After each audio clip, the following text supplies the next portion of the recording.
Концерт Государственного оркестра народных инструментов имени Отара Хунцаря в Очимчире открыл гастрольный план Министерства культуры по республике. До конца года запланировано провести 18 концертов в различных районах, где помимо оркестра также будут участвовать танцевальные и музыкальные коллективы. Руководитель ансамбля, заслуженный деятель культуры Абхазии Денис Саруха. Оркестр исполнил известные абхазские народные и современные музыкальные произведения.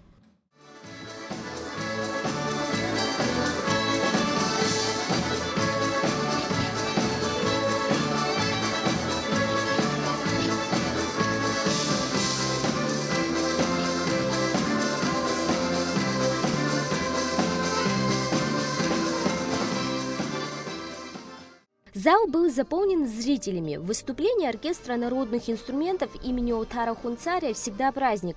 Мастерство юных артистов, их азарт и блестящее исполнение не оставляют равнодушными никого.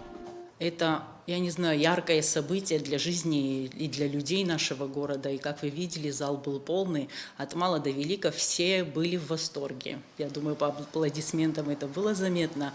И мы рады постоянно встрече с ними. И наследие, наше культурное наследие, когда мы видим, как звучат абхазские инструменты, они могут играть не только абхазские мелодии, мелодии Кавказа и даже мировые мелодии. И ты даже не понимаешь, что это, может быть, играет абхазский инструмент, но это настолько высокое мастерство, это дорогого стоит, и понятно, что за этим стоит колоссальный труд. Это заслуга и руководителей, и всех участников.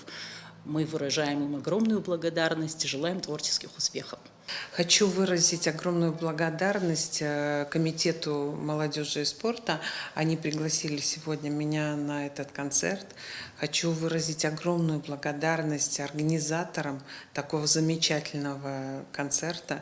И самое главное, хочу выразить благодарность артистам. Но это замечательное событие в Очимчире. Это такие необыкновенные эмоции. Спасибо огромное за вот этот труд, который привнесли, и за то, что вот дали возможность побывать на этом концерте здесь у нас в Очимчире. По словам дирижера и руководителя оркестра Дениса Руха, перед выходом на сцену всегда присутствует волнение, но сегодняшняя публика была исключительной.